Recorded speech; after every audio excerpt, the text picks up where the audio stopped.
నేను బ్లేడ్ తో షేవ్ అస్సలు నీకు చేసుకుంటా. పెరగదనా? నీకు 10 సంవత్సరాలు టైం ఇస్తున్నాను ఈ గడ్డం ఆ, నాకెందుకు అది? మా పిల్లలు చెండాలగున్నా అంటారు, మా భార్య ముద్దు పెట్టదు, అన్నం తినేప్పుడు ఎంటిక లోపల పోయి అన్నంలో లోపలికి కూడా వెళ్ళిపోద్ది. ఈ జుట్టు అడ్డు వస్తుంది తీసే యా, నాకు ఏది అడ్డమో అది తీసేసుకుంటా. అడ్డు వస్తుంది ఇంకా బాగా పొడుగుంటే పీకేసుకోండి, కట్ చేసుకున్నా కదా. నీకంటే అడ్డు కాదు. మీరు కూడా ఈ పైరు కట్ చేశారు కదా, ఏం కట్ చేయం చూడండి ఈ మీసాలు కట్ చేసినాయి కావా? చూడు, నీకు లేనప్పుడు కాదు, నీకు రావయ్యా, కట్ చేశారు. నీకు రావు కారణం చెప్పు. మరి మీరు తెల్ల జుట్టుకి నల్ల రంగు ఎందుకు వేసుకున్నారు? ఏం చదువుకున్నావు? పిహెచ్డి చేశాను. పిహెచ్డి అంటే ఏంటి? డాక్టరేట్. డాక్టర్ అంటే ఏంటి మీకు తెలుసా తెలీదా? తెలీదు, అడుగుతున్నా. ఓకే, నేను 3 మాస్టర్ డిగ్రీస్ చేశాను, 3 డిప్లొమా డిగ్రీస్ చేశాను, ఒక టీచర్ ట్రైనింగ్ బిఎడ్ చేశాను, అలాగే పిహెచ్డి చేశాను, ఇప్పుడు లా చేస్తున్నాను.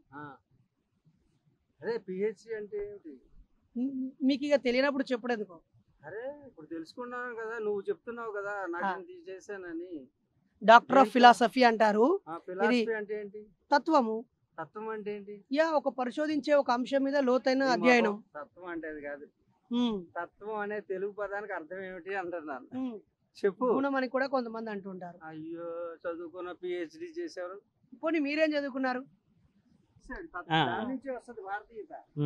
అంటే మరి అమెరికాలో చేసిన పిహెచ్డి వాళ్ళకి తెలియక పాపం హేతువాదం అమెరికాలో చేసిన పిహెచ్డి వాళ్ళని కూడా డాక్టర్ ఆఫ్ ఫిలాసఫీ అంటారు కదా, అక్కడ భారతీయత ఉంటదా? వాళ్ళ తీయత ఉంటుంది, ఇక్కడ ఈ తీయత ఉంటుంది. అర్థమైందా? అంటే ఇది తీయతే తత్వం తప్ప భారతీయత అమెరికీయత కాదు, రష్యా తీయత, జర్మనీ తీయతలు ఉండవు. తత్వం కోసం మాట్లాడదాం. అది దాని నుంచే పుడుతుంది మొత్తం అంత విశ్వం అంతా. పోనీ మీరేం చదువుకున్నారు చెప్పండి. ఇతను చదివింది తత్వశాస్త్రం, నాకు అంత ఇష్టమైనటువంటి శాస్త్రం. మీరేం అందుగురించి చదువుకున్నారు? ఈయన దాంట్లో డాక్టరేట్ అంటే ఆయన డిఆర్ అనే అక్షరాలు పక్కన పెట్టుకున్నాడు. ముందు తత్వం ఆయన తెలుసుకున్నాడు కదా, తెలుసుకున్నది ఏంటో అడుగు. తత్వం అంటే ఏమిటి? భారతీయ తత్వం అడుగుతున్నారా లేకపోతే? నేను ఏ తత్వం అడగట్లేదు, నీవు చదువుకున్న అంటే లక్షల కిలోమీటర్లు నడిచాను అన్నారు. ముందు తత్వం ఎలా నడిచారు అని అన్నాక భూమిలోంచి వెళ్ళాను అన్నారు. ఇది అర్థం అవ్వడం వల్ల నీ పిహెచ్డికి వెలుగు వస్తుంది, లేకపోతే నువ్వు చదువుకున్న చదువు వృధా. మీరేం చదువుకున్నారు అసలు? నేను విద్యావంతున్నయ్యా అంటున్నాను. ఏం చదువుకున్నారు అన్నారు? భగవద్గీత అన్ని పేజీలు చదివేశారా? ఇది తెలుగుదే. అది నా దృష్టిలో ఒకవేళ దీన్ని పట్టుకుంటే ఈ సమాజంలో మూఢనమ్మకాలు పోతాయంటే, దీన్ని పట్టుకుంటే ఈ సమాజంలో పేదరికం, అస్పృశ్యత, అంటరానితనం పోతుందంటే, ఇది పట్టుకుంటే ఈ దేశంలో ఉన్న కులం పోతుంది అనుకుంటే, ఇది పట్టుకుంటే తినడానికి తిండి, కట్టుకోవడానికి బట్ట, ఉండడానికి ఇల్లు వస్తుందంటే 10 సార్లు పట్టుకుంటాం. యాక్చువల్గా ఇది పట్టుకుంటే 10 సార్లు అయినా పట్టుకుంటాను, ఒక కూడు వస్తాయి, గూడు వస్తుందా, ఇలాగా అంటే ఒక మనిషికి ఇది వస్తుందా అని అన్నారు కదా స్వామి. అంటే నేను అనేది చాలా మందికి భగవద్గీత కోసం ఒక ఇదే కాదు, ఇది ఖురాన్ అయినా, దీని ప్లేస్ లో బైబిల్ ఉన్నా, లేకపోతే ఈ సమాజాన్ని ప్రభావితం చేసిన సివి గారి రచన నరబలైనా, సత్యకామ జాబాలి అయినా, లేకపోతే మనకు మహాకవి రాసినటువంటి శ్రీశ్రీ రాసినటువంటి పుస్తకమైన, అది మహాప్రస్థానమైనా, లేకపోతే ఎంతో సూత పురాణం రాసినటువంటిది కవిరాజు త్రిపురనేని రామస్వామి రాసిన సూత పురాణం, ఏమి వాట్ ఎవర్ రాజ్యాంగమైన పట్టుకోవడం, ఈవెన్ రాజ్యాంగమైన పట్టుకోవడం లేదు పరిష్కారం ఉండదు. ఈ పుస్తకాలయ్యా, పుస్తకం అంటే దీన్ని రాసిన వ్యక్తి పేరు చెప్పండి. మస్తకంలోంచి వచ్చినాడు. ఇది మస్తకంలోంచి రాలేదా? అది మస్తకంలోంచి రాదు, దేంట్లో వచ్చింది? సమాధి నుంచి వస్తుంది. అలా సమాధి, ఎవరి సమాధి? సమాధి అంటే ఏంటనుకుంటున్నావు? ఈ సమాధి అంటే గోరిగట్టి అదనుకుంటున్నాడు. సమాధి అసలు సమాధి అంటే శరీర స్థితి దాటి, మానసిక స్థితి దాటి, బౌద్ధిక స్థితి దాటి శూన్యమైతే అది నువ్వు చూడు ప్రశాంతంగా పడుకున్నాను అంటావు. ఎప్పుడు పనులు ఉండగా, కష్టాలు కన్నీళ్ళు ఉండగా ప్రశాంతంగా మనడు ఎందుకు? వెళ్ళా ఉంటది, పిల్లలు ఉంటారు, ఫీజులు ఉంటాయి, రోగాలు ఉంటాయి, నొప్పులు ఉంటాయి, అప్పులు ఉంటాయి, పక్క వాళ్ళ కష్టాలు ఉంటాయి. ఇవేవి లేకుండా నాకు శూన్యమైంది, ప్రశాంతంగా పండుకున్నా అంటే ఎట్లా? అంటే మీరు లేకుండా మీరు చెప్పేదేమో పిచ్చిది కాదు, మేమేమో కష్టాలు కన్నీళ్ళు ఒక సగటు కుటుంబ సమస్యల గురించి మాట్లాడితే పిచ్చిదా? సమాధి అంటే ఏమిటో అడుగు, దాని గురించి తెలుసుకోకుండా. సమాధిలో నుంచి గ్రంథం వస్తుందా?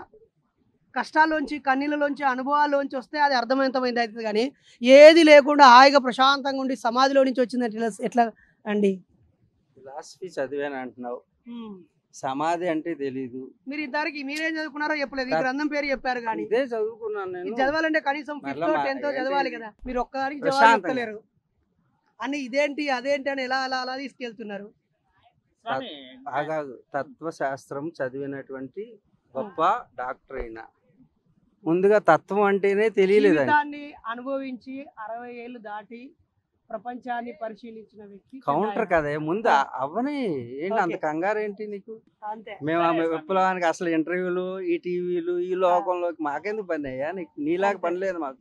ఉమ్, నువ్వు లోకాన్ని ఉద్ధరించడానికి వచ్చావు, ఉద్ధరించు, మాకేం సంబంధం లేదు. Okay okay. మేము ఎక్కడో కొండల్లో గొట్టలో చూసావు రాళ్ళు ఎలా కూర్చున్నాం. అవును. ఈ రాయి ఏం చేసింది నా కోసం? ఈ కుర్చీ తయారు చేసింది. ఓకే. చూసావు కుర్చీ అవును. నా కోసం తయారు చేసింది ఇది. అంటే ఇలా ఎవరు ఎన్ని కూర్చున్నా 40 కూర్చొనిస్తుంది, మీకోసం 40 సంవత్సరాలుగా ఇక్కడ కూర్చున్నాను. అర్థమవుతుందా? ఎక్కడ ఇక్కడ 40 ఆ, సంవత్సరాలు ఏ అర్థం టైంకి వచ్చి ఏ టైం వరకు వచ్చేవాడు? అవన్నీ ఎందుకు వచ్చింది? ముందు సబ్జెక్ట్ లోకి రా. అంటే ఒక వ్యక్తి ముందు సమాధి 40 సంవత్సరాలు ఉండడం అనేది ఒక ప్రత్యేకమైన విషయం కదా. మీకు అవన్నీ అర్థం కాదు నాన్న. అర్థమైతే ఇలా మాట్లాడు కదా. నాకు కూడా వచ్చి శుభ్రంగా ఉమ్, ముందు అది తెలుసుకో. మీ దగ్గరకు వస్తే ఏం చేస్తారు? రీసెర్చ్ చేయి. అంటే నాకు కూడా ఇప్పుడు ఇలా కొండలు గొట్టలు ఎక్కేయడం నేర్చుకో ముందు. నాకు ఇష్టమే అది. ఆల్రెడీ చేసాం కదా, పర్వతారోహణ చేసాము, మా దగ్గర భువనగిరి గుట్టపైకి ఎక్కాము. అక్కడ నుంచి భువనగిరి పిల్లలు గొట్టది. అక్కడ నుంచి పర్వతం పిల్లలు ఎవరెస్ట్ ఎక్కడానికి పూర్ణ ఆనందులు 20 ట్రైనింగ్ తీసుకున్నప్పుడు సైకాలజీ మోటివేషన్ ఇచ్చాము. 20,000 అడుగులు ఏదైనా పర్పస్ ఉంటే ఎక్కుతాం కదా. కైలాసం అంటే తెలుసా? ఉమ్. కైలాస పేరే విన్నాము, కైలాస పర్వతం చూసావా? చూడలేదు. అది అక్కడ కోన్ షేప్ లో కనపడుతుంది చూడు. ఆ, అదేంటో తెలుసా? ఉమ్. ఆ కొండ పేరు ఋషికొండ. ఋషికొండ, అది కైలాసగిరి అని పేరు. కైలాస. దీన్ని ఎక్కారా మీరు? దాన్ని అక్కడ పెట్టి ఆ. దానికంటే 1000 రెట్లు ఉంటది కైలాస పర్వతం అంటే. 1000 రేట్ల. ఓ ఓకే. మరి అది 21,000 22,000 25,000 వరకు ఉంటుంది. 22,000 కిలోమీటర్ల 22,000 అడుగులు ఎత్తు.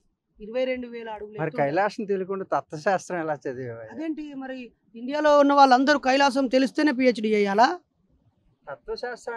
తత్వశాస్త్రం అంటే ఏమిటి? ఉమ్. అది చెప్తే నీకు పోనీ అర్థమైపోతుంది. మీరు ఎన్నిసార్లు ఎక్కారా అది? హేతువాదం ఆయన వదిలేసావే. తత్వశాస్త్రం నేను హేతువాదం వదలను, నాస్తికత్వాన్ని వదలను. ఇప్పుడు ప్రస్తుతానికి వదిలే. నువ్వు పట్టుకుని మీరు భక్తి వదిలేస్తారా?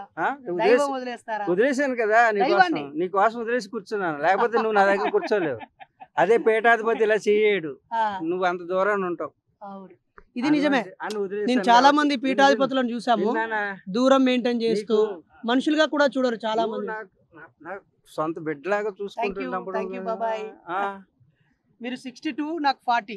ఖచ్చితంగా మీరు మా బాబాయే. నువ్వు విషయం తెలుసుకోవడం లేదు. మధ్య మధ్యలో అడుగుతుంటావు. నువ్వు ఇది తెలుసుకుంటే నువ్వు బాగా నీ హేతువాదాన్ని నేను కూడా మీతో ఉంటా 10 రోజులు. హేతువాదాన్ని కూడా బాగా బాబాయ్. వాదించగలుగుతావు. బాబాయ్ Nice. కాదు. ఓకే. ఆ? ఉమ్. ఆ పదాలు మాకు వర్తించవు. ప్రభాకర్ గారు అనాలా? యోగీజీ అంతే. ఓకే. ఎందుకు అంటున్నాననే అది నీకు అర్థమైపోతుంది. ఎందుకంటే నాకు కూడా జర్నీ చేస్తే ఓకే.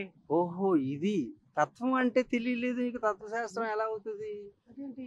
నువ్వు చదువుకున్నావు కదా. తత్వం అంటే ఏంటో తెలుసు చెప్పనా? పోనీ ఉమ్. స్వామి, మీరు చెప్పండి, చెప్పండి. నువ్వు సరే, చెప్పలేవు కాబట్టి తత్వం అంటే తత్వశాస్త్రంలో పిహెచ్డి చేసావు. తత్వం అంటే తెలియదు. ఒప్పుకుంటావా? అంటే మీ పదము వెరైటీగా ఉంది. ఫిలాసఫీ. వెరైటీ ఏంటి? తత్వశాస్త్రం అని చెప్పినప్పుడు తత్వం అంటే ఏంటి చెప్పు. శాస్త్రం అంటే తర్వాత చెబుతుంది కానీ. అర్థమైందా? తత్వం అనగానేమి అని ప్రశ్న వేశాను. 1 లైన్ ఆన్సర్. నువ్వు పిహెచ్డికి నేను 1 లైన్ ఆన్సర్, తత్వశాస్త్రానికి 1 లైన్ ఆన్సర్ చెప్పే. తెలియదంటే నో అని టిక్ కొట్టే అని చెప్పు. నేను చదివిన పిహెచ్డిలో 1 లైన్ అన్ని అంటే తను అనుకున్న ఆన్సరే నేను చెప్పాలంటే ఎలా? నేను నేను ఏదనుకున్నాను అనే ఆన్సర్ కాదు గురూజీ, ఆయన అనుకుని చెప్పనే. ఇగో తన కోసం తెలియదు అని టిక్ చేశాను. చెప్పు. ఫ్రీడమ్ ఇవ్వండి గురు. Nice, నిజంగా nice. చక్కగా. ఓకే. తెలియపోతే నేను కూడా నాకు తెలియలేదు అనుకో. తెలియదనే చెప్తాను నాన్న. నేను పెద్ద ఇదిగే ఏమి ఉండదు. మీకు చెప్తున్నాను నేను. తత్వం అనే 2 పదాల నుంచి తత్వం వచ్చింది. ఇప్పుడు తెలుసుకున్నారు కదా. ఫిలాసఫీ అంటే అది గ్రీక్ వర్డ్. చూసినా మీరు ఇక కానీ నీ ఫిలాసఫీ గురించి ఏదో ఇంగ్లీష్ పదం తత్వం అని నువ్వే కదా చెప్పావు. నేనేమో చెప్పానా? నేను చెప్పానా? మీరు చెప్పండి, మీరు పెద్దలు. కానీ అది కాదు అయిపోయాక నేను చెప్తాను. అది కాదు నాన్న. తత్వం అని ఉద్రేకపడతావేంటయ్యా? తత్వం అని నువ్వేనా చెప్పావు? నువ్వు చదువుకున్నది తత్వశాస్త్రమే కదా. ఫిలాసఫీ అంటే పిహెచ్డి ఫిలాసఫీ అంటే అంటే నా పిహెచ్డి థీసిస్ మీకు పంపిస్తాను. తర్వాత మీ క్యూబ్ టీవీలో నా థీసిస్ ఏంటి, డెఫినేషన్స్ ఏంటి, గ్రీక్ డెఫినేషన్ ఏంటి, దీని మీద రకరకాల ఫిలాసఫర్స్, ప్లేటో, అరిస్టాటిల్ ఏం చెప్పాడు, తర్వాత సోక్రటీస్ ఏం చెప్పాడు ఫిలాసఫీ గురించి చిలుకుతాం కదా, మజ్జిగ చిలికి. ఈ తాడు ఇట్లా ఆగుతాం, ఈ తాడు ఇటు వెళ్తుంది.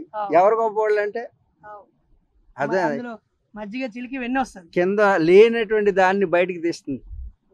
అది తర్కశాస్త్రం అంటారు ఫిలాసఫీలో, తెలుసా?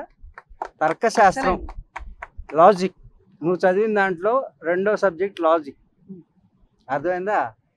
ఫిలాసఫీలో ఏమేమి సబ్జెక్టులు ఉంటాయో అన్నీ మాకు తెలుసు. అర్థమైందా? నేను వెస్టర్న్ ఫిలాసఫీ చదువుకున్నాను, అన్నీ నాకు తెలుసు. ప్లేటో గురించి తెలుసు, అరిస్టాటిల్. ఆగు, నువ్వు చదివింది ఏదో నీకు తెలియలేదు. నీకు తెలియలేదు నాన్న, తెలియలేదని ఒప్పుకోవాలి. ఎందుకంటే తత్వాన్ని విను. నువ్వు చదివింది మంచి చదువు, నిన్ను పాడు చేస్తుంది. ఏది? ఆ తెలియనితనం. తెలిస్తే హేతువాదాన్ని నీకంటే గొప్పగా వాదించగలను నేను. మీరా? నిజమా? మరి కాదా? ఎప్పుడైనా వాదించారా? హేతువుకి ఆధారం ఏంటి? ఏదో ఒక ఆధారం ఉంటుంది, అది దైవం. అంటే హేతువాదానికి ఆధారం దైవమేనా? ఆస్తికమత్వం, నాస్తికత్వం నువ్వు చెప్పేది? ఆస్తికత్వం, నాస్తికత్వం నీ మార్గం నాదా? ఉన్నది ఉన్నట్లుగా, లేనిది లేనట్టుగా చెప్పే తత్వం. అవి 2 పిచ్చి పదాలే. నా అస్థి అనే పదము నాస్తి అనే పదానికి ధాతువు అయింది. మరి అస్థి అనేది ఉన్నది. ఉన్నది అంటే ఏది ఉన్నది అనే క్వశ్చన్కి ఆన్సర్ ఏది? లేని దానిని ఉన్నది అనుకునే వాళ్ళేమో ఆస్తికులు అయిపోయారు. పిల్లలతో చక్కగా ఉండగా రోడ్ల మీద తిరుగుతున్నాయంటే ఏం ఉద్ధరిస్తావు? లేదని చెప్పి ఏం ఉద్ధరిస్తావు చెప్పు నువ్వు? పోనీ మీరు ఉన్నదని ఉద్ధరిస్తున్నారు. నేను ఎవరికి చెప్పట్లేదయ్యా. ఓ మరి మీలా ఉంటే మేము హ్యాపీ ఫీల్ అవుతాం కదా. నేను ఎందుకు చెప్తాను? నీలాగా పని లేదు కాదు. నేను ప్రభాకర్ జీ, నేను బోర్డు పని చేస్తున్నా అంటున్నావు సమాజానికి. నువ్వు పని లేనోడు, అందుకే బయట సమాజానికి పని చేస్తున్నట్లేదు. బయటకు వెళ్ళి నా పని నేను చేసుకుంటూ బయటకు వెళ్ళి సమాజంలో అస్పృశ్యత, అంటరానితనము, కులము, మనుషుల్ని విభజిస్తూ లేనిది ఉన్నట్టుగా చెప్తూ పిచ్చి నమ్మకాలతో పైసలు ఖర్చు పెట్టుకుని ప్రజలందరినీ సమాజాన్ని నమ్మకాల పేరుతో, కదా, భక్తి పేరుతో, దైవం పేరుతో మీరేమో ప్రశాంతంగా ఎందుకురా ఇవన్నీ అని మీ పని మీరు చేసుకుంటారు. మా పని మేము చేసుకుంటూ అందరూ ఎవరి పని వాళ్ళు చేసుకుంటే అయిపోతుంది. దీన్నే కదా జోకరాయుధ సిద్ధాంతం. నా పని నేను చేసుకుంటున్నా కదా. నీ పని నువ్వు చేయి. నీ పని ఏంటిది మరి? నా పని నేను చేసుకుంటున్నాను. అంటే నేను ఇప్పుడు నా పని అంటే నేను ఇప్పుడు విద్యా బోధన హాయిగా కూర్చోవడమా, లేకపోతే నా చేనేత పద్మశాలిని కాబట్టి బట్టలు వేసుకునే పని చేసుకొని బతకాలా? తక్కువ పని. అదేంటి? బట్టలు నేయమని ఒక పెద్ద సైంటిస్ట్ వచ్చి, ఆయన ఏ రంగంలో ప్రముఖుడో అది చేస్తాడు ఆయన. కాబట్టి నీ రంగంలో ప్రముఖుడు నువ్వు. నాకు ఆ రంగం వద్దు. నువ్వు గొప్పవాడు మానే. నాకు ఇంకో రంగంలో పోయే అవకాశం కావాలి. కానీ ఈ ధర్మ గ్రంథాలు పోనీయట్లేదు కదా. ధర్మ గ్రంథాలు నీకేమడ్డు వచ్చినాయి? అరే నిన్నటికి నిన్న ఇక ఇప్పుడు అసలు బోధించలే కదా. ఇప్పుడు ఇక్కడ మనం వైజాగ్ సిటీలో పిహెచ్డి ఎలా చేసావు? ఏడా యూనివర్సిటీ వద్దా నిన్ను? ఎంతో మంది యూనివర్సిటీ వద్దా? వద్దంటది. ఎందుకంటది? అరే రోహిత్ వేములని ఎందుకు చంపింది? సెంట్రల్ యూనివర్సిటీలో రోహిత్ వేములని ఎందుకు చంపింది? బాలరాజ్ యాదవ్ ఎందుకు చచ్చిపోయిండు? అరే ప్రణయ్ చదువుకొని ఇచ్చింది అని అంటే ఈ రోజు యూనివర్సిటీలో పిహెచ్డీలు చేస్తూ కనీసం వైవా వరకు వెళ్లకుండా మధ్యలో పిహెచ్డీ ఎందుకు అయిపోతున్నాయి? దాని వెనకాల లేదా? ఈ లోకానికి నువ్వు మేలు చేస్తున్నావు ఏదో అనుకుంటున్నావు, కానీ అది మేలు కాదు, అది నీకు కీడు చేసుకుంటున్నావు. ఎలా తెలుసా? ఎలా? ఇప్పుడు నేను సమాజాన్ని ఉద్ధరించడానికి ఎవరన్నా తిట్టడానికి వెళ్తాను, నేను వెళ్ళడం లేదు కదా, నిన్నేం తిట్టట్లేదు కదా. నేను కానీ ఎగేసి కూర్చుంటారు మీలాంటి వాళ్ళు కొంతమంది. నువ్వు చూసావా? నన్ను చూసావా? నిన్ను చూడలేదు. మరి ఇంకోటి ఎవరి గురించో నా దగ్గర ఎందుకు మాట్లాడుతున్నావు? ఇంకెవరినో చూసి నన్ను ఎందుకు అనుకుంటాను? నీ గురించే మాట్లాడుతున్నాను నేను. నా గురించి నీకేం తెలుసు చెప్పు? నువ్వు ఏదో ఉద్ధరిస్తున్నా సమాజాన్ని అంటున్నా. నేను చెప్పినా నీకు? చెప్పారు మీతోటి. ఇప్పుడు నువ్వు అన్నావు సమాజాన్ని నేను చాలా. అరే సమాజంలో సమస్యలు ఉన్నాయి, ఆలోచించండి అంటున్నా. అరే సమస్యలు ఆలోచించమని కూడా అనద్దా? సమస్యలు అంటే ఏంటి? ఎన్నో సమస్యలు ఉన్నాయి. మీకంటే ఏం లేవు, మంచిగా హాయిగా రిలాక్స్ గా ఉన్నారు. రిటైర్డ్ వేసుకున్న బ్లేడ్ కూడా అక్కర్లేదు నీకైతే, రోజు బ్లేడ్. మరి రంగు ఎట్లా వేసుకున్నారు? రంగు ఏం వేసుకున్నావు? ఇగో ఇది ఇక్కడ వరకు తెల్ల తెల్లగా కనిపిస్తుంది, పైకి వెళ్ళి ఒకసారి కెమెరా జూమ్ పెట్టి చూడుర్రి. ఇగో ఇది లోపల అయితే తెల్లగా ఉంది, పైన ఉంది. దీన్ని ఏంటి మాకు ఆకులు ఉంటాయి, మాకు వనమూలికలు. మీలాగా రంగులు వేసుకోవాల్సిన అవసరం లేదు మాకు. ప్రతి దానికి మాకు అన్ని వనమూలికలు ఉంటాయి, ఔషధులు అంటారు. ఓషధులు. అర్థమైందా? నువ్వు కూడా గుంటకల్లి ఆకు వేసుకున్నావు అనుకో, నీకు నల్లగానే ఉంటది హాయిగా. అంతే. అది నీ పనిలో నీకు సామర్థ్యం పెరగాలంటే దాని మీద పట్టు ఉండాలి. పట్టు. నీవు చదివిన తత్వశాస్త్రం నీకు అర్థం కాలేదు కాబట్టి నువ్వు బాగా వాదించలేకపోతుంది. ఎందుకంటే నీ వీడియోని చూశాను, దాంట్లో ఎక్కడ పసలేదు. ఎందుకంటే ఉట్టినే అరుచుకుంటున్నారు మీరు. ఇప్పుడు లాగా నా మీద అరుస్తున్నారు. తెలుసుకోవడానికి ప్రయత్నం చేస్తే అరుచుకుండా ఉండదు. మాట్లాడుకునే వాళ్ళు పోట్లాడుకోరు. అర్థమైందా? అంచేత చక్కగా సబ్జెక్టులో తెలుసుకున్న వాళ్ళు ఇలా పోట్లాడరు. తనకు సమాధానం అంటే తన అనుభవాలు, గురువు గారి అనుభవాలు. మీరు నాస్తిక అంటే ఏంటి, ఆస్తిక అంటే ఏంటి అని అడిగారు. నాకు తెలిసింది చెప్పాను, మీరు చెప్పండి. దానికి మీ భావన ఏంటో చెప్పండి. ఆస్తి అంటే ఉండడం అయ్యా. అవును. నాస్తి అంటే లేకపోవడం. అవును. నాస్తిలో ఆస్తి ఉంది. అర్థమైందా? నాస్తికత్వంలోనే ఆస్తికత్వం ఉందంటారు. అసలు ఏదైనా ఉంటేనే కదా లేదనడానికి. లేదనే వాదన ఎప్పుడు వస్తుంది? ఏదో ఉందని అంటే అంతే. Agree with you. ఉందంటే దాన్ని నువ్వు చదువుకున్నప్పుడు వైజ్ గా డిస్కస్ చేయి. రా, నువ్వు లేదనే వాదించు, నేను ఉన్నదనే వాదిస్తాను. ఉన్నదంటే ఎలా ఉంది, లేదంటే ఎలా ఉంది. తర్వాత ఇక్కడ నేనేం చేస్తా అంటే లేదని వాదిస్తాను, నాతో వాదించును. వాదించగలుగుతావు. అదే తత్వశాస్త్రం. అర్థమవుతుందా? తత్తు గురించి తెలుసుకుంటే త్వమ్ము గురించి తెలుస్తుంది. తత్తు త్వమ్ము కలిపితే ఆ రెండింటికి కలిపినటువంటి శాస్త్రం శాస్త్రం ఏదైతే ఉందో దాని పేరు తత్వశాస్త్రం. అయితే ఇక్కడ నేను మనిషిని ఉన్నాను, ఇందులోంచి ఒకటి పోతుంది అన్నారు కదా, ఆ పోయేది ఏంటిది? పోయేది ఏంటి? జీవుడు అంటారు. దాని పేరు పెట్టామన్నమాట. పుట్టిన జీవుడు. జీవుడు పోతాడా? జీవుడు. ఇప్పుడు లైట్లు అన్ని వెలుగుతున్నాయి, అక్కడ బల్బు వెలుగుతుంది, ఫ్యాన్ ఏం చేస్తుంది? తిరుగుతుంది. అవన్నీ ఒకసారి ఆగిపోయింది. ఏం పోయింది? ఏం పోయింది?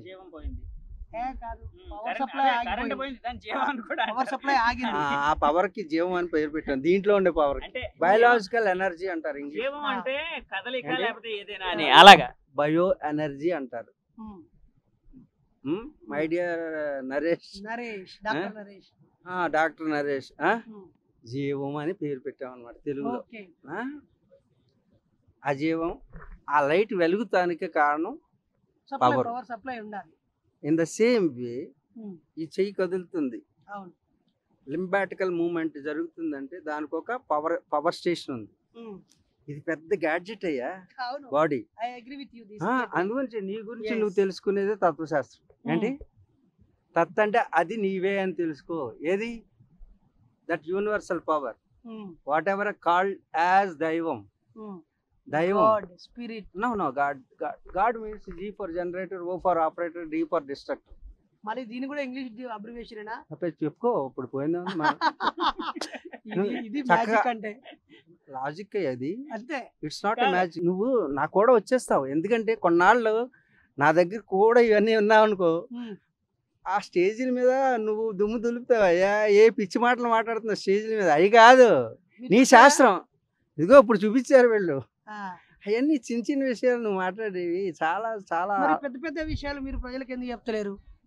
నేనేందుకు చెప్పాలి? నా పని అది కాదు, నీ పని అది. నువ్వేమో చెప్పవా? ఇప్పుడు నేను చెప్తానేమో పిచ్చి పిచ్చి చెప్తున్నాను వాడికి. నువ్వు మంచి తెలిసిన నువ్వు చెప్పాలి కదా. బాగా చెప్పు అంటాను నేను. నేనే చెప్పాలంటావు మళ్ళీ ఆ పని కూడా. నువ్వు 60 ఏళ్ళు జ్ఞానం పొందిన అంటున్నారు కదా. నువ్వు ఇక్కడ మైక్ ఉంది, అక్కడ కెమెరా ఉంది, ఇది వెళ్ళి షూటింగ్ చేస్తుందా? చేయదు. అది షూటింగ్ చేయాలి, ఇది లిజనింగ్ చేయాలి. అలాగే నువ్వు స్పీకింగ్ చేయవు, నువ్వు చేయాలి. ఓకే. నైస్. ఈ కాళ్ళు ఏం చేస్తున్నాయి? నడుస్తున్నాయి. చేతులు రాస్తున్నాయి, పని చేస్తున్నాయి. వీటితో నువ్వు నడవచ్చు. సర్కస్ లో నడతారు కదా. నడు. సర్కస్ లో ఎన్నాళ్ళు నడుస్తున్నాడు? కాళ్ళు లేనివాడు నడుస్తాడు కదా.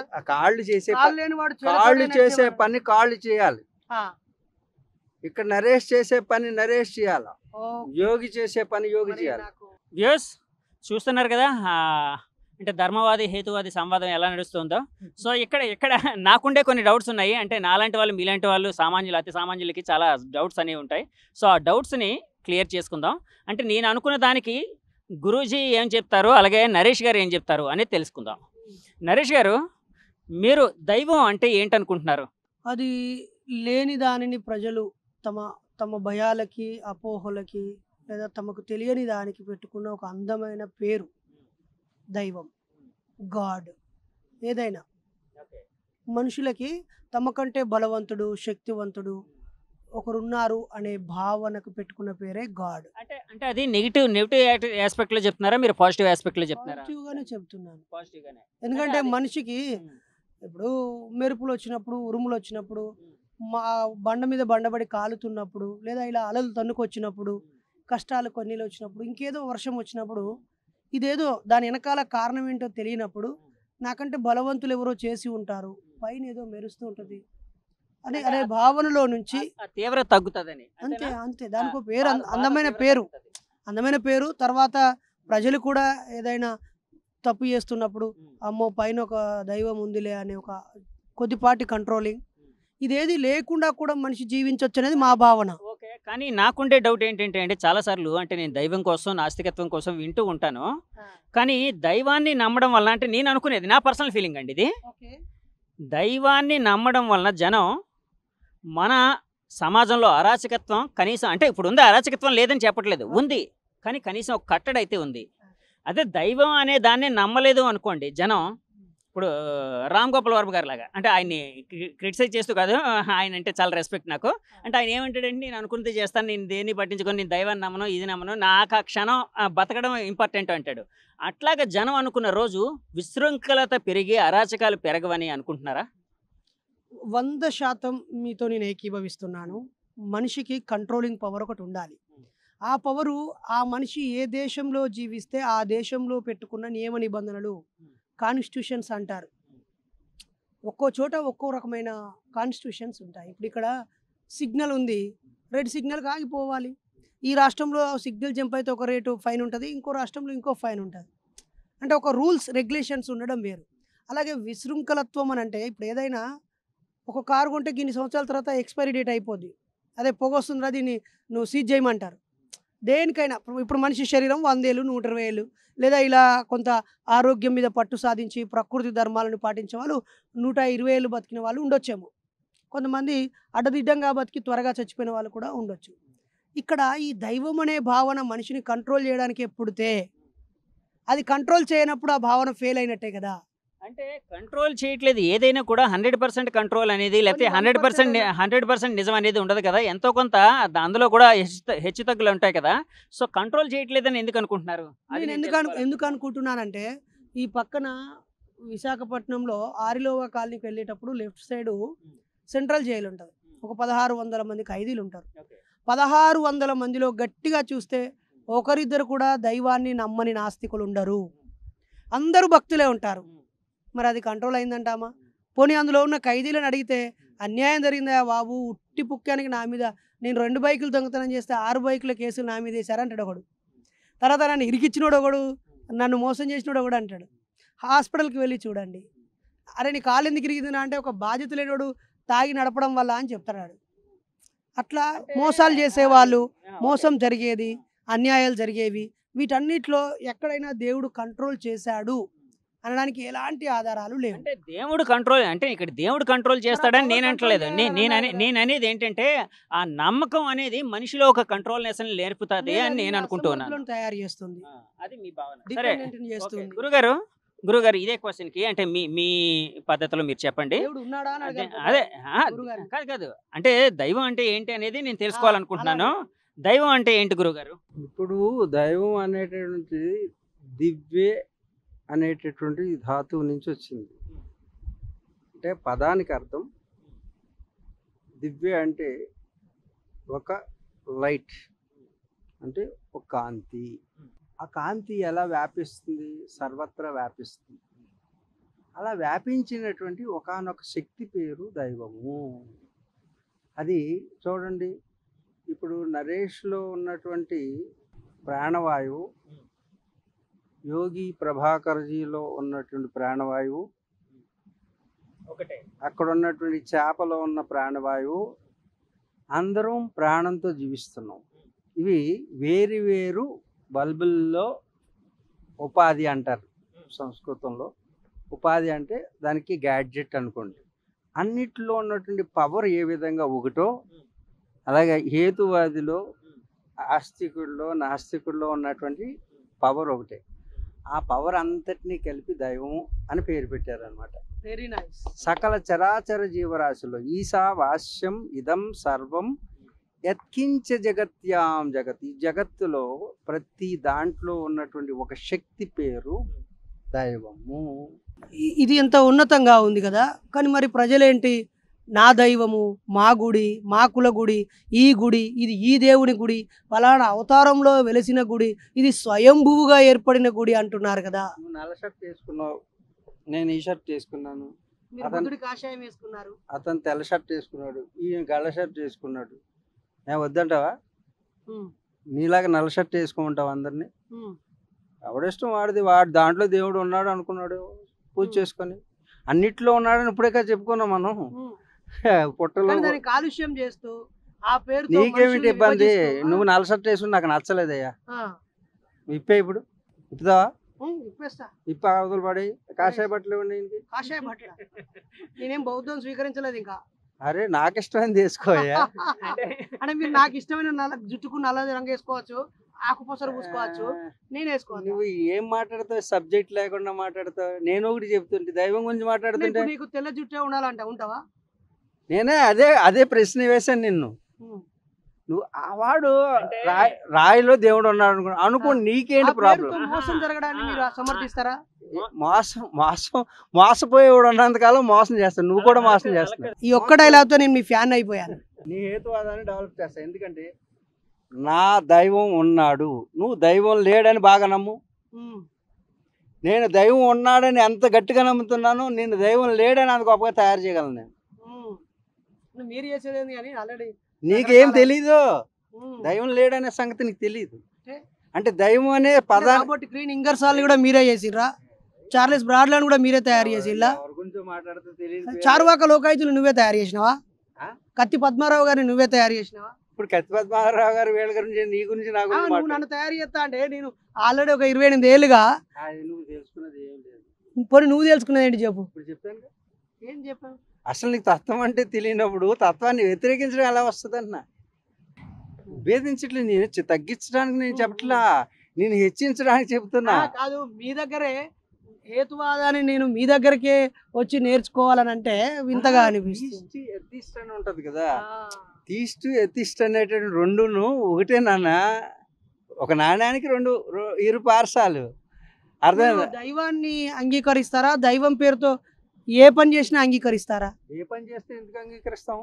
పోనీ మీరు అలా వ్యతిరేకించింది అలా కాదు, గుళ్ళు పేరు చెప్పి దోపిడీలు చేస్తే వ్యతిరేకించకుండా ఎలా ఉంటాం? దేవుడి పేరు చెప్పి దోపిడీలు చేస్తే ఎందుకు వ్యతిరేకించాం? మంత్రాల పేరుతోటి చింతకాయలు రాలుతాయి అంటే ఎవరికి రాలుతాయి? మంత్రాలకు చింతకాయలు రాలుతాయి, కానీ ఎలా ఉచ్చరించాలో తెలియకుండా మంత్రం ఉచ్చరిస్తే వాళ్ళ పళ్ళు రాలుతాయి. అంతే కదా? అర్థమైందా? అది హిందువులైనా క్రైస్తవులైనా ఎవరైనా సరే దోపిడీలు చేసేవాళ్ళు అన్ని చోట్ల ఉంటారు. దేవుడికి ఏ సంబంధం చెప్పు? అంతే. అది అక్కడ చూడు, అక్కడ చూడు, అక్కడ చూడు, మందిరం కడుతున్నారు. ఆ ప్లేస్ లో మందిరం కట్టాల్సిన అవసరం ఉన్న మందిరాలు సరిపోవు. ఎక్సలెంట్. అదిగో అక్కడ చూడు కొత్తగా, అంటే ఆ ప్లేస్ ని ఆక్రమించడం. దైవాన్ని మీరు నమ్ముతున్నారు. ఉన్న దైవాలు, నీలో దైవం ఉందా? ఆ దైవం గురించి మాట్లాడుతున్నాను నేను. నీకు నమస్కారం.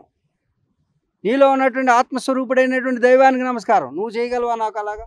నీకు అడ్డొస్తుంది అహంకారం. మరే మీరు ఒక చిన్నగా భావిస్తా, ఒక అన్నగా భావిస్తా ఉన్నటువంటి దివ్యశక్తి పేరు దైవం. ఆ దైవానికి నమస్కరిస్తా. నువ్వు దైవం లేదన్నావు కదా. మీ వల్ల ఈ సమాజానికి వెంట్రుకంత లాభం జరిగినా చక్కగా మీరు మంచి పని చేశారు అంటాను. నిన్న పైల్వాను అంబర్పేట శంకర్ అన్న వచ్చారు. ఆయనపై రౌడీ షీట్ ఉంది, అనేక గొడవలు ఉన్నాయి, దాడులు జరిగాయి, ఎన్నోసార్లు ఎన్నో ఇబ్బంది పడ్డాడు. కానీ ఆయన ఒక 100 మంది పేదలకి అన్నం పెడుతూ వాళ్ళని కొడుకు కన్న వాళ్ళ చూశారు. అప్పుడు ఆయనకి దండం పెట్టాను. ఇప్పుడు నీతో యాక్సెప్ట్ చేయడం అంటే ఒక సబ్జెక్ట్ని చక్కగా అర్థం చేసుకుంటే ఈ హెచ్చుతగ్గులు ఎందుకుంటాయి సమాజంలో? కానీ ఇన్ని సంవత్సరాలైనా మీలాంటి వాళ్ళు ఒక్కరు కూడా పని చేయరు. నువ్వు ఒకటి అడుగు, దయానంద సరస్వతి, నువ్వు ఒకటి అడుగు, దేవుడు అండి మీ దేవుడు అండి 4 వర్ణాలు అన్నాడు, మమ్మల్ని పంచమ జాతిగా పుట్టించాడట. ఆ. అది అడగాలి అడుగు. ఆడవాడు పుట్టించాడు ఎవడు? అధిగమించి అమెరికా పోతలేమా? ఆడవాడు మమ్మల్ని డివైడ్ చేయడానికి అంగీకరిస్తే ఈ పైన ముగ్గురిని ఈ ముగ్గురిని అగ్రవర్ణం అని అంగీకరించాల్సి వస్తుంది. ఆ కర్మ నాకేం పట్టింది? We are Indians. ఇండియన్స్ అన్నావు కదా, ఇండియాకి అర్థం చెప్పు. సరే ఈ 4 మీరు చెప్పండి. చూసావా అంటే పదాలు వాడుతున్నావు నాన్న. అది కాదు కానీ అది కాదు. భారతదేశం అంటామా? ఎవరు పెట్టారు పేరు ఇండియా అని? ఒక వ్యక్తి పెట్టిందే కాదు కదా. నీవు చరిత్ర తెలీదు నాకు. I for independence, independent nation, అర్థమైందా? IND డిక్లేర్డ్, అర్థమైందా? ఆగస్ట్ లో ఇండిపెండెన్స్ డిక్లేర్ చేశాం కాబట్టి ఆ నోట్ రాసి వెళ్ళిపోయారు.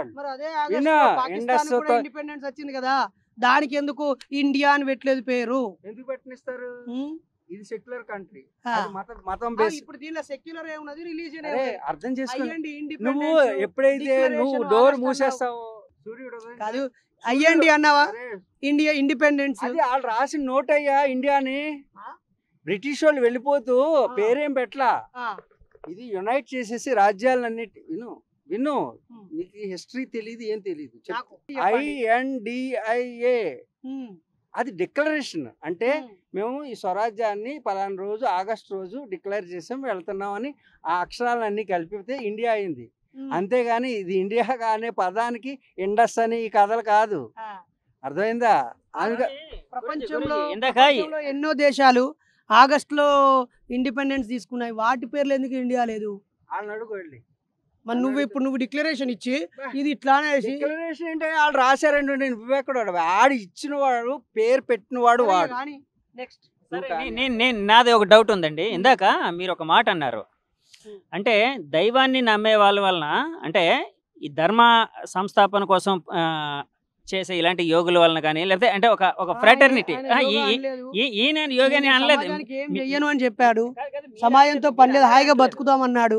ప్రకృతి పదాలు తెలియని పెదవులకు అమృత వాక్యం అమ్మ. సంతానలేమి సమస్యతో బాధపడుతున్న ప్రతి స్త్రీమూర్తి బాధను మేము అర్థం చేసుకోగలం. 49 వరల్డ్ బెస్ట్ ఎంబ్రియాలజీ ల్యాబ్ మరియు జిల్ట్రిక్స్ అలారం సిస్టాన్ని మొట్టమొదటిసారిగా ఏపీ మరియు తెలంగాణలో ఈ నెల 9న ప్రముఖ సినీ నటి స్నేహ, స్పెయిన్ దేశానికి చెందిన international senior embryologist Javier Herrera గారు ప్రారంభించారు. ఈ శుభతరుణంలో రక్త పరీక్షలు, AMH test, RBS, semen analysis, ultrasound scan, follicle scan ఈ నెల 31 వరకు ఉచితంగా అందిస్తుంది. 49 అంటే సంతానం, 49 అంటే సంతోషం.